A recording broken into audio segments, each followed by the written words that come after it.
Breaking today. The cancer-stricken and desperately ill King Charles III is about to make only the third address to the nation of his troubled reign outside of his Christmas messages to mark what is a bittersweet day, not just for the British royal family, but also the wider disunited kingdom. On what would have been Queen Elizabeth II's 100th birthday, King Charles III delivered only the third address to the nation of his reign, and the moment carried enormous weight. Speaking from Balmoral's library, a place deeply tied to royal memory, the setting alone sent a powerful message. This was not a routine appearance. It felt personal, deliberate, and filled with emotion. Balmoral was where the late Queen spent her final days, and returning there for such a historic address gave every word even greater meaning. The speech itself was brief but moving, and many noticed the visible strain as the King delivered it. There was a careful, reflective tone throughout, with moments that felt especially emotional. Images of Queen Elizabeth were woven into the address, adding even more gravity to what many saw as a deeply heartfelt tribute. Charles described his mother as constant, steadfast, and devoted to the people she served. He spoke not only about major moments in history, but also the smaller memories people hold close. A smile, a kind word, even that unforgettable Paddington Bear moment that touched so many hearts. He reached back to the Queen's first public broadcast at just 14 years old during the Second World War. Indeed, if you listen carefully, you will note that filming had to be paused several times. This has been covered up with images of the late Queen, but they've done a very bad job with the audio. Repeating her words about everyone playing a part in building a better and happier world. Then came one of the most powerful moments of all, when he renewed his own pledge of duty and service, ending with deeply personal words to his mother that left royal watchers stunned. That pledge became the headline instantly, because many saw it as far more than tribute. It felt like a message. For months, there has been speculation around the strain of the crown, especially amid ongoing health concerns. But this address appeared to shut down any talk that Charles is stepping away. Observers pointed out that abdication has never been treated lightly within the British constitutional tradition. The monarchy is built around duty, and Charles appeared determined to reinforce exactly that. His message came across as clear: the commitment remains firm. Attention has also stayed focused on the visible toll recent challenges have taken. Yet even amid concern, the King's willingness to continue major constitutional responsibilities has been viewed by many as a sign of resolve. Some analysts noted that continuing with demanding public duties suggests stability. She remained constant, steadfast, and wholly devoted to the people she served. Millions will remember her for moments of national significance, many others for a fleeting personal encounter, a smile, a kind word that lifted spirits, or for that marvellous twinkle of the eye when sharing a marmalade sandwich with, "In this I renew my own solemn pledge of duty and service to you all." God bless you, darling Mama. You remain forever in our hearts and prayers. Even while acknowledging serious pressures, another moment that sparked intense discussion was Charles's reference to the troubled state of the world. He didn't single out events or figures directly, but he acknowledged uncertainty in a way that drew immediate reaction. Some viewed it as a subtle reflection on global instability, while others saw it as consistent with the broad, careful language monarchs have often used in moments of unrest. Either way, it got people talking. His reference to the Queen's belief that goodness would prevail gave the passage even more emotional force. Rather than sounding political, many felt it sounded like a call for steadiness in difficult times. And that may be why this speech landed with such impact. It wasn't just about remembrance. Abdication is an impossibility. It doesn't exist in our constitution for a start. There was a brief aberration in 1936 with Edward VIII, but it's not part of our system. And for the Queen and for the King, the coronation service was a deeply spiritual moment. It felt tied to continuity, duty, and a monarchy signaling endurance through uncertainty. At a moment when questions continue swirling around the institution's future, Charles used a short address to send a remarkably strong message without raising his voice once. And that is exactly why this speech is being seen as far bigger than a birthday tribute. It may have been brief, but its symbolism was massive. Acknowledging global uncertainty without naming every conflict or controversy was, to many, the constitutional monarch's way of recognizing what people already feel without crossing into politics. And that was only the beginning of the conversation. Then came another layer that stirred even more reaction. Commentary published ahead of the state visit brought fresh attention to what may be happening behind palace walls. Reports suggesting the king may hold strong private views about major political figures created immediate buzz, especially because of how sensitive diplomacy at that level can be. What made it so striking was the suggestion that personal feelings and public duty may be moving on separate tracks. And that, many said, referring to civil unrest here in the United Kingdom. What would be troubling? I mean, gosh, there's a lot that I'm troubled about. Of course, we're in troubled times, but this was a bit of an odd one to me, seeming to want to use his mother to make a political message to suggest the world is not in a good place. Is exactly what constitutional monarchy has always demanded. Whatever happens privately, the public role is about stability, restraint, and carrying out duty above personal preference. That's why the upcoming state visit has drawn so much attention. The idea that a monarch can engage warmly on the world stage while setting aside personal views is, in itself, seen as a demonstration of the institution's unique purpose. It's not about personalities, it's about function. And many observers say that's where the monarchy still shows its value in real time. A king can sometimes open diplomatic doors in ways elected leaders alone cannot. That soft power, that symbolism, that ability to lower tensions through ceremony and personal contact has long been part of the crown's role. Even more remarkable to many is the sense of personal commitment surrounding it all. At a time when public attention remains focused on the king's health, continuing with major duties has been read as a powerful signal of resolve. For supporters, that reinforces the image of duty above comfort. Then came the comparisons that lit up debate even more. The key point is Trump loves the monarchy. Trump really respects King Charles hugely. This is a great moment to show what an advantage it is to have a monarchy, because imagine if we were a republic with President Starmer, let alone at home, but of course Starmer has burnt the special relationship with America, and it takes King Charles, and later in the year when we get the Prince and Princess of Wales going to America, only the King, William and Catherine, are able to pour oil on those troubled waters. Because while Charles was being discussed in terms of service, diplomacy, and constitutional responsibility, critics and commentators were drawing a very different picture when discussing Harry and Meghan. And that contrast has become impossible for many watchers to ignore.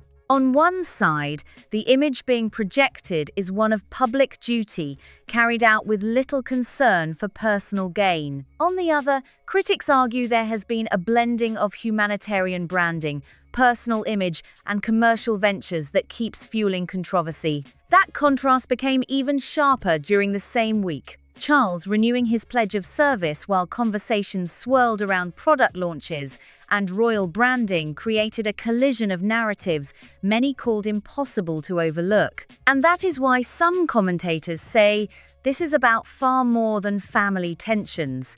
It's about two very different ideas of what royal identity means. One rooted in service and institution, the other, critics say, more connected to personal reinvention and modern celebrity culture. Then the Queen Elizabeth II memorial debate added yet another explosive layer. What should have been a moment of near universal tribute quickly became a larger conversation about symbolism, legacy, and whether modern Britain still knows how to honor monumental figures in monumental ways. Some praised the restrained approach, others felt something was missing.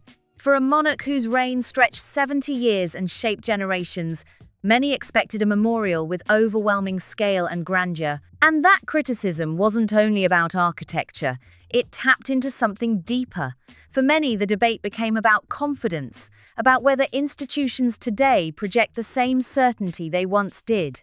Grand memorials of the past carried bold statements about permanence and national pride. So it's to the great benefit that we have a very seasoned statesman and diplomat in the form of King Charles, who can basically convene a meeting with President Trump, which will go undoubtedly swimmingly and hopefully smooth some ruffled feathers. Some observers argued modern commemorations can feel more cautious, even hesitant, and that says something about the era itself. That's why the statue debate resonated far beyond art criticism. It became part of a bigger conversation about how the nation sees itself and how it honors a figure many regard as one of the defining public figures of the modern age. Because Queen Elizabeth II's legacy is almost impossible to separate from modern British history itself. From enormous geopolitical shifts to social transformation at home, her reign stretched across eras, crises, and reinvention. And through all of it, supporters say she embodied discipline, steadiness, and continuity in a way few public figures ever have. That's why emotions remain so strong around how her memory is represented, which is what makes all these stories feel connected.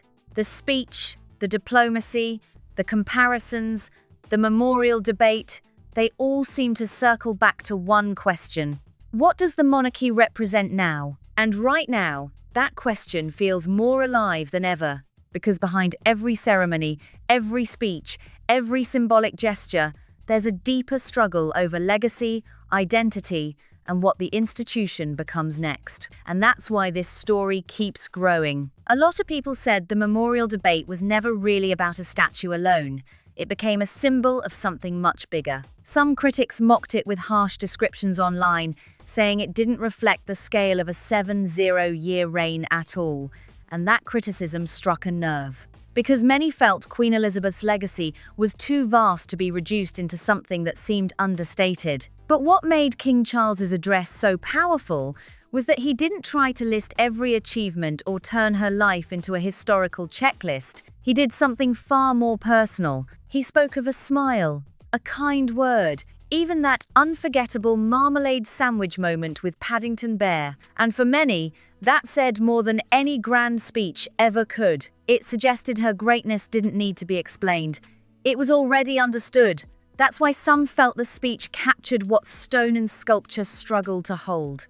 In those final words to his mother, many heard something raw and deeply human. Not just a monarch honoring a sovereign, but a son honoring his mother. And that's what made the moment feel so powerful. Because behind the crown, behind ceremony, behind all the institution represents, there was grief, memory, and love still present. Many noticed how emotional the address felt, and some pointed to visible signs that it may have taken real effort to deliver. That only added to the weight of it all. And it's just a young queen, not on horseback, but in her garter robes.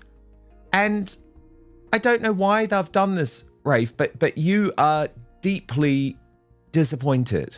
At a moment when the country marked a centenary, there was also the image of a king carrying personal strain while renewing public duty. That contrast hit hard. Because at the same time these solemn events unfolded, public debate was also raging over commercial royal branding, diplomacy, and the broader pressures around the institution. It all collided in one extraordinary week. And that's what made this feel bigger than a commemoration. It felt like a snapshot of the monarchy at a crossroads. A king renewing his pledge, a debated memorial, a major diplomatic mission ahead, family contrasts growing louder, all of it unfolding at once. Then there was the Buckingham Palace gathering, which many saw as the living expression of what the centenary was really about. The full presence of working royals honoring the occasion carried symbolism of its own. But one moment especially moved people: Catherine's emotional interaction with decorated veteran Tony Gladhill.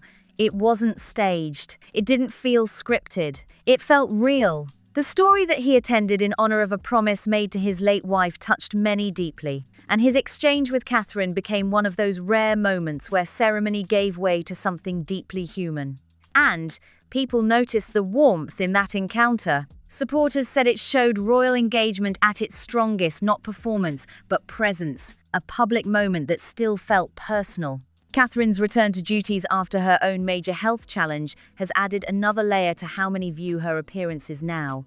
Some say there's a visible depth in how she carries these moments, and this interaction became part of that growing perception. Observers pointed to the dignity of the exchange, the gentleness of it, and how naturally it unfolded. For many, it reflected the kind of connection royal engagements are meant to create. And that's where comparisons started again. Because commentators have repeatedly contrasted moments like this with other public engagements that have drawn mixed reactions over the years. Not because anyone has to overstate the difference, but because many believe the contrast often shows itself naturally in how people respond in the moment. And that's what made the footage and reactions around various royal appearances part of a larger discussion. It wasn't just about photographs or headlines anymore.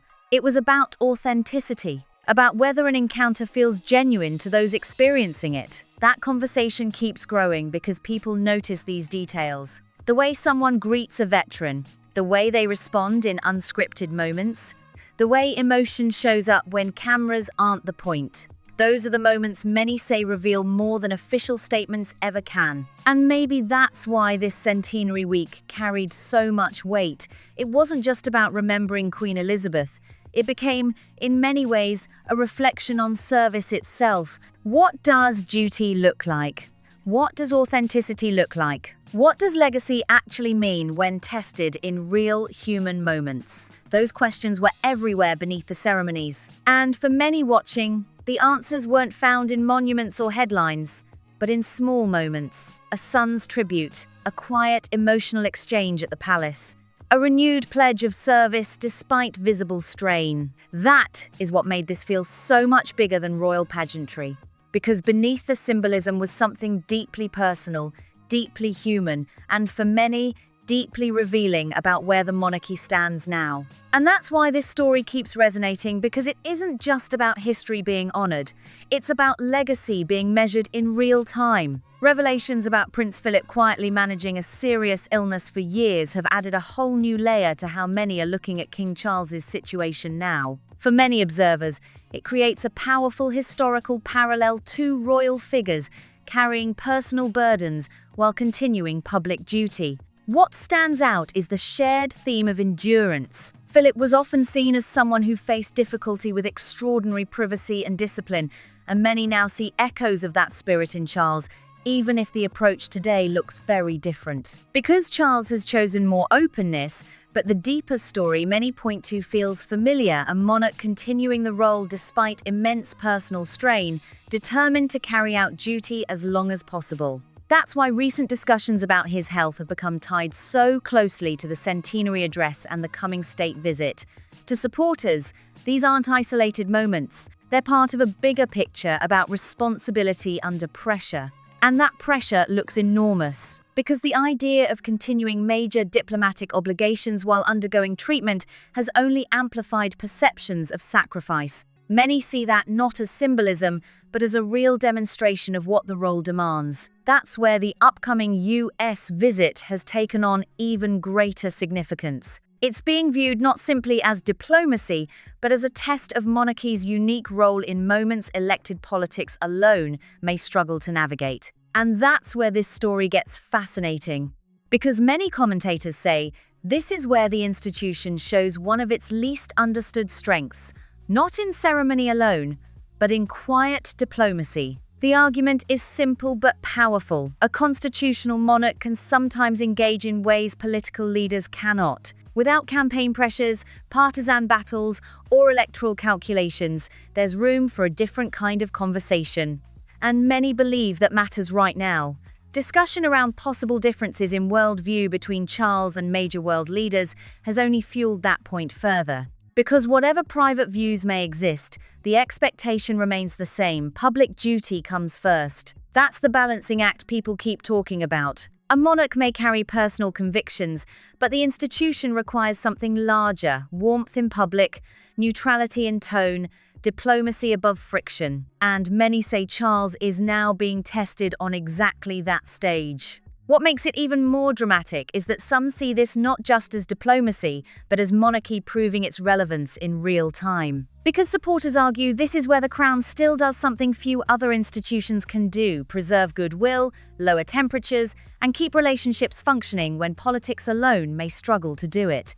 And that idea has sparked huge interest. Because when people ask what practical value monarchy has today, this is often the answer defenders point to. Not just pageantry, not just tradition, but influence through presence, symbolism, and carefully managed human relationships. That's a very different kind of power, and many say Queen Elizabeth understood it masterfully. In fact, some argue this may have been one of the most underestimated parts of her reign. Not the visible ceremonies everyone remembers, but the tensions quietly eased, the relationships kept stable, the moments where personal diplomacy prevented bigger problems. Those things rarely make headlines because they often look like nothing happened. But sometimes that's the achievement. Nothing breaking, nothing escalating, nothing turning into crisis. That's the invisible side of statecraft many say Elizabeth practiced with remarkable skill. And now people are asking whether Charles is trying to carry that forward under much tougher conditions. Because many believe the landscape today is harder, global tensions feel sharper, alliances feel more fragile, public scrutiny is relentless, every gesture is analyzed instantly, which makes the challenge enormous. And yet that may be exactly why this moment feels so consequential.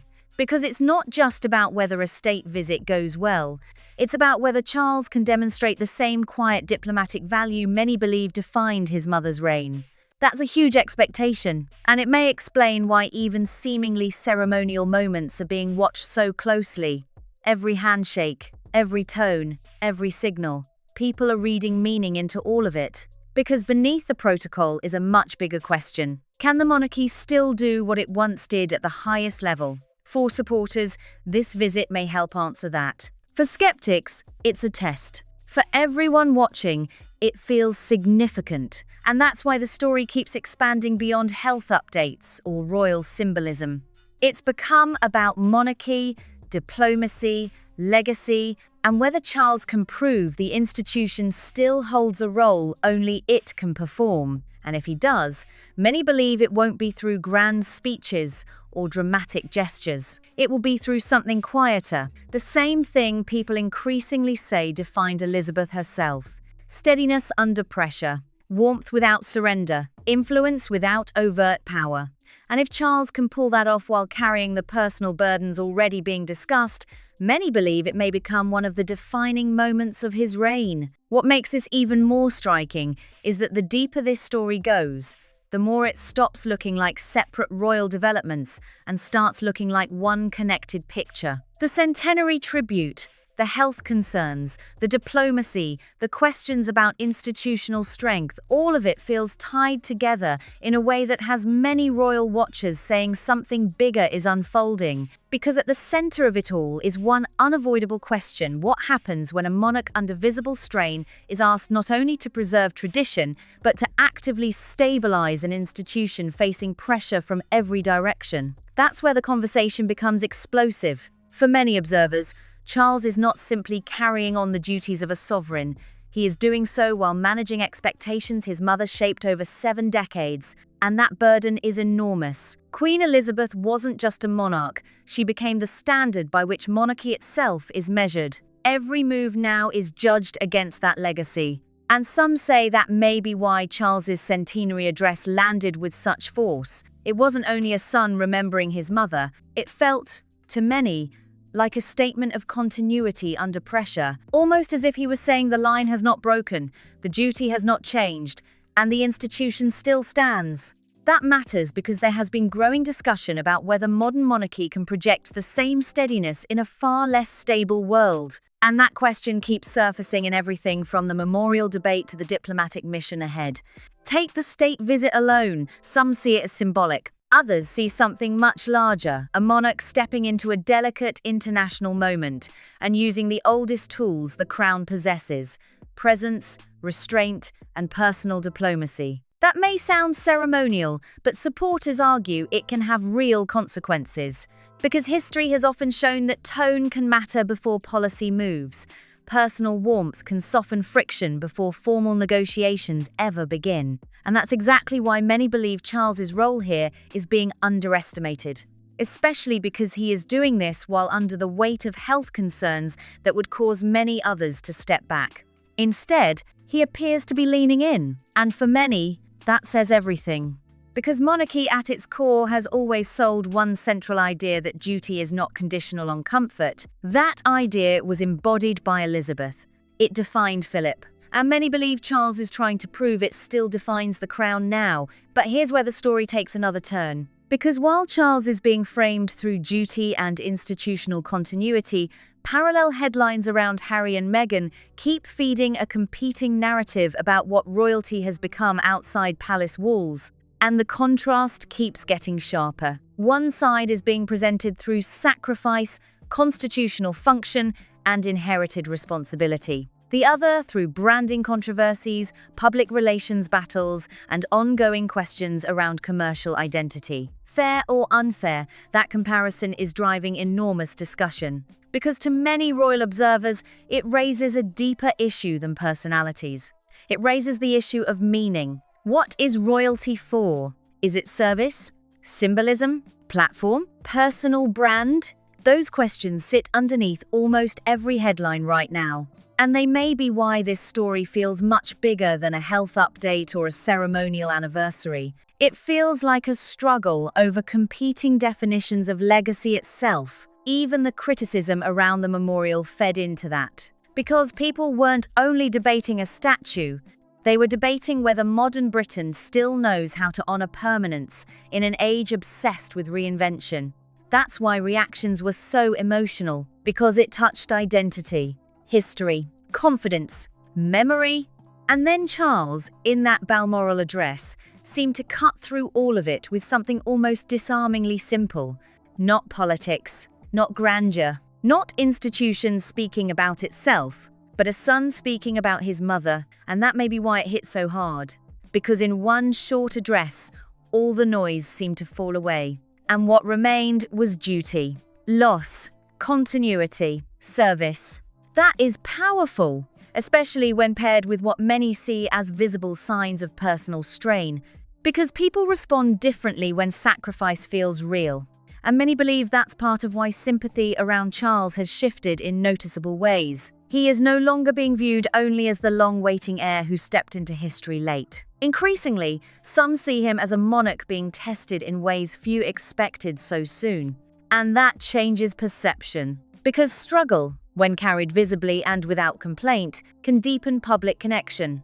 That may be part of what is happening now. And if so, it could matter enormously for the institution moving forward. Because monarchy often survives not only through constitutional design, but through emotional legitimacy, through people believing the people at its center are carrying something serious, something bigger than themselves. That belief matters, and many say Charles is now trying to reinforce exactly that, which brings this back to the biggest question of all. Could this moment, difficult as it is, actually become defining for his reign? Some think yes, because crisis often reveals purpose, and right now, Charles appears to be using strain itself to reinforce the very idea of duty the monarchy depends on. That is not weakness. For supporters, that is the argument for relevance. And if the diplomacy succeeds, if the symbolism holds, if the institution continues projecting steadiness through turbulence, some believe this period may later be seen not as decline, but as a crucial reaffirmation. That would be a dramatic reversal from the speculation many began with. And maybe that's why this story has become so gripping, because it contains tension in every direction. Personal struggle, global diplomacy, institutional uncertainty, family contrast, historical legacy, all colliding at once. And at the center of it, an aging king, under pressure, still renewing his pledge, still showing up, still carrying the weight. For many watching, that image says more than any official narrative ever could. Because whether critics admit it or not, moments like this shape how reigns are remembered.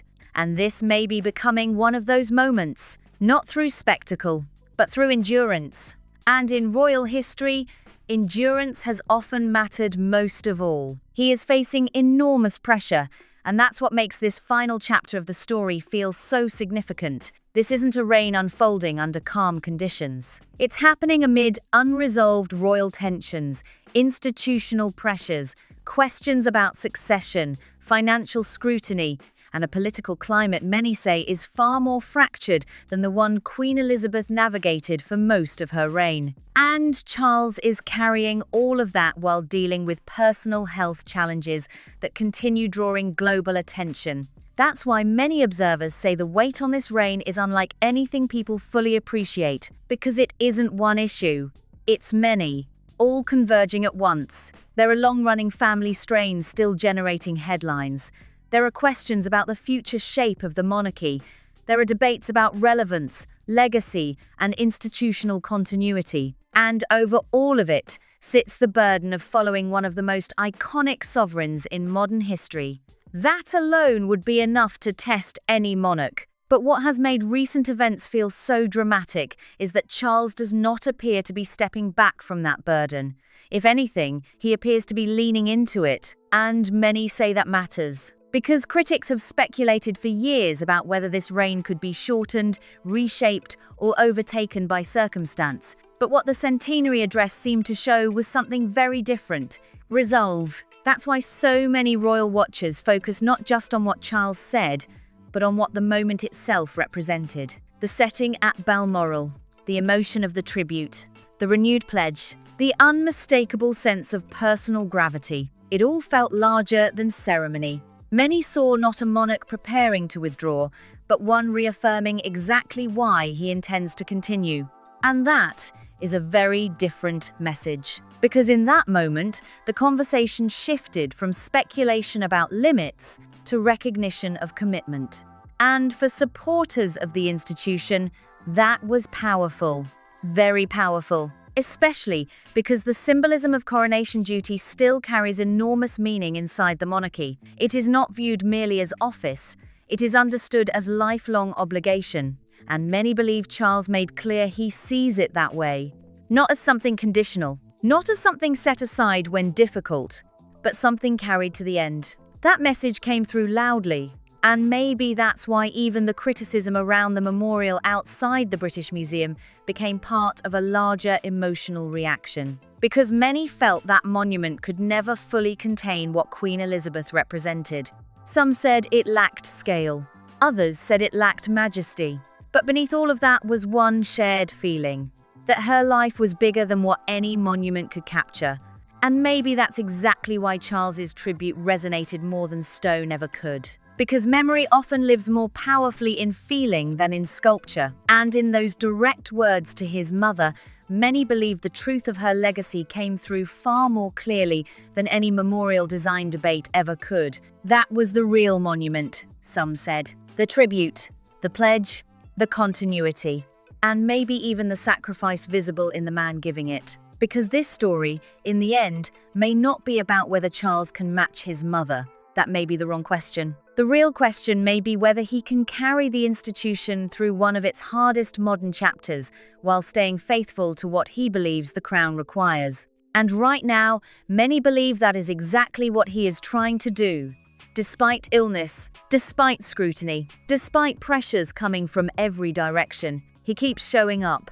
And that image, an aging king under strain still choosing duty, has become one of the most striking royal narratives in years. Because whatever critics say, endurance commands attention, and history tends to notice endurance. That may be why this centenary moment feels like more than remembrance. It feels like a statement about the future, about whether the old model of service still has force, about whether monarchy still draws strength from sacrifice, about whether continuity still means something in an unstable age. And those are enormous questions.